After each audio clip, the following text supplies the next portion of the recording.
बेनीपट्टी थाना क्षेत्र के पशुपतिया गाछी के पास बीती रात गोली लगने के कारण घायल हुए युवक की इलाज के दौरान मौत हो गई है, जिसका शव पोस्टमार्टम के बाद बेहटा गांव पहुंच गया, जहां शव पहुंचते ही पूरे गांव का माहौल गमगीन हो गया। मृतक के परिजनों के चित्कार से पूरे गांव दहल उठा। मृतक की मां अपने बेटे के शव को देखकर बार बार बेहोश हो रही थी। वहीं बहनें, जिसका रात से ही रोते रोते आंखों से आंसू सूख गए थे, बार बार बहन अपने भैया भैया कहकर चित्कार मार रही थी। गांव टोले मोहल्ले के सभी लोग गमगीन थे। दरअसल मृतक सुनील कुमार झा अपने गांव और आसपास के जरूरतमंद लोगों को इलाज के मामले में हमेशा आगे रहता था। रात हो या दिन खोजने पर तुरंत पहुंचता था।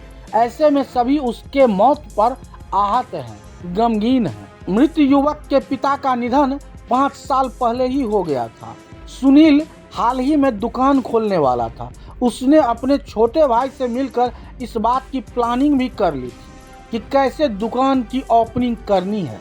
15 दिन बाद दुकान की ओपनिंग करने की तैयारी चल रही थी, लेकिन इससे पहले ही बीती रात उच्चैठ मल्हा मोड़ पथ से जगत गांव जाने वाली सड़क पर अपराधियों ने उसे गोली मार दी।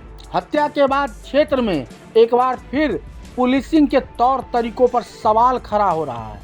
दरअसल बीती रात जहां हत्या हुई, उस घटना स्थल उच्चैठ मल्हा मोड़ के मुख्य पथ के किनारे है, जहां बताया जा रहा है कि शाम के बाद उस सड़क और बगल के आम के गाछी में शराब तस्करों और पियक्करों का जमावड़ा लगता है। जमावड़ा भी ऐसा मानो वहां कोई मेला लगा। आपको बता दें कि घटना के बाद पुलिस ने वहां से शराब की कुछ बोतलें भी जब्त की है और कागज से बने कप भी।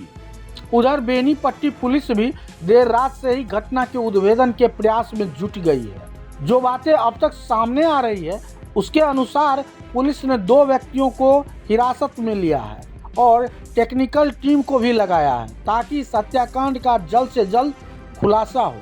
देखिए, इस घटने पर हमने मृतक के भाई अनिल कुमार झा से भी बात की है, क्योंकि मृतक 9:30 बजे के आसपास अपने भाई को फोन कर बताया था कि मैं आ रहा हूं। और सुनिए, पुलिस की अब तक कार्रवाई के संबंध में मुख्यालय डीएसपी रश्मि भी क्या कुछ बता रही है। आपसे बात हुई थी आपके भाई की, क्या बताया क्या था?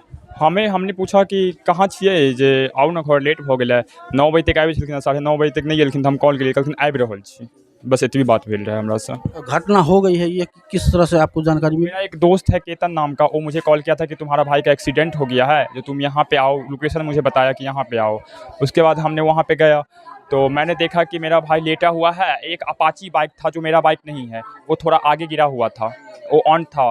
तो उसके बाद जो है सो मैंने वहाँ पे उनको जब उठाने की कोशिश किया तो मेरे पास उतना दिमाग ने, मैंने हॉपलेस हो चुका था उनको ब्लड देख के। तो मैंने सोचा कि इनको बाइक पे ही लेके चला जाऊं।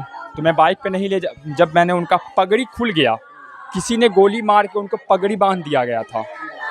रेड कलर का पगड़ी था। जब वो मुझे उठाने टाइम में मिस्टेक से पगड़ी खुल गया, फिर मुझे लगा कि बाइक से नहीं जा पाएगा। फिर मनीष भैया को मैंने कॉल किया, उन्हें एम्बुलेंस लेके आया।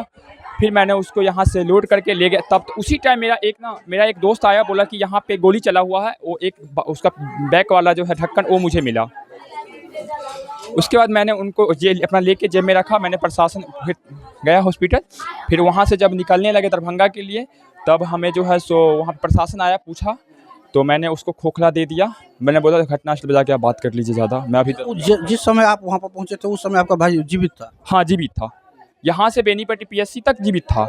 यहाँ पे कुछ नहीं काम हुआ। अगर यहाँ पे थोड़ा भी हुआ होता तो हमें उम्मीद था। हमने जब तक ले जाए दरभंगा जाने में हमें लगभग 1 घंटा लग गया।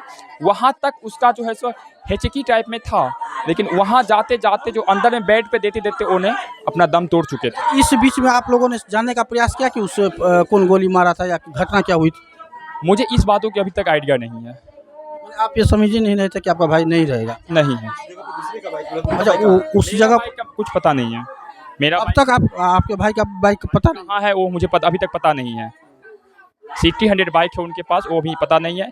एक DL नंबर ब्लैक कलर का जो है सो अपाची बाइक था, जिसका चाबी मेरे पास अभी भी रखा हुआ है। वो मैंने जो मेरा दोस्त फ़ोन दिया, चाबी दिया, तो मेरा दोस्त को लगा कि तेरा भाई का बाइक है, इसलिए मुझे चाबी दिया, तो वो मेरा बाइक नहीं था। मैंने वहाँ पे बोला कि मेरा बाइक ये नहीं है। जी, आपका भाई जो है कंपाउंड्री का काम करता था, प्रैक्टिस का काम करता था ग्रामीण इलाकों में, तो लगता क्या है कि उससे दुश्मनी किसकी हो सकती है? मुझे इस बातों की अभी तक आइडिया नहीं है। मैं अभी तक इस तरह घर में इस तरह की कभी कोई जानकारी दी है कि हमको किसी से तनाव मुझे किसी से तनाव है या कुछ ऐसा कुछ नहीं बताया वो मुझे। उनकी शादी हो गई थी? शादी नहीं हुई थी। अभी हमारा घर में चर्च चल रहा था उनकी शादी का, उनकी दुकान शॉप खोलने का, सब ये सब चीज़ को हमारा चर्च चल रहा था। 15 दिन बाद हमारा दुकान एक ओपनिंग होने वाला था, दवा का ही। घटना के तो कहीं रात में घटना हुई थी 10 बजे के आसपास, अभी जो है 3 बज रहा है, इसी बीच में प्रशासन की तरफ से कुछ जानकारी दी गई हो? अभी तक कुछ नहीं। कल रात्रि लगभग 11 बजे की घटना है, जिसमें सूचना मिली कि एक व्यक्ति को गोली लगी है। तो पुलिस तत्काल घटनास्थल पर पहुंचकर उनको इलाज के लिए भेजी और वहां से उनको DMCH रेफर किया गया। DMCH में उनकी मृत्यु हो गई। मृतक का पोस्टमार्टम वहीं पर कराया गया है और डेड बॉडी को लाया जा रहा है। ये इनका नाम, मृतक का नाम सुनील झा, स्वर्गीय लाल झा है, जो बेनीपट्टी के रहने वाले हैं। गिरफ्तारी हुई है।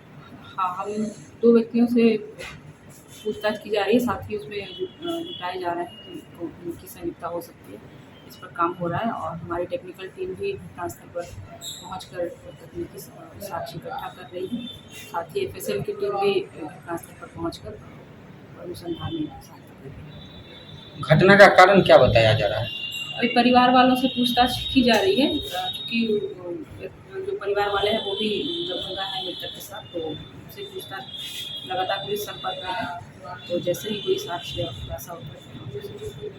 अब बेनीपट्टी में झोला प्रिंटिंग की फैक्ट्री, जहां कम खर्च में क्वालिटी वाले झोले बनाए जाते हैं। EMI पर भी यहां से माल ऑन टाइम डिलीवरी ले जा सकते हैं। साथ ही लड़की की शादी में यहां मिलता है मुफ्त में झोला। तो आज ही संपर्क करें श्याम एंटरप्राइजेज, बेनीपट्टी, बेटा बाजार, नियर ग्रामीण बैंक।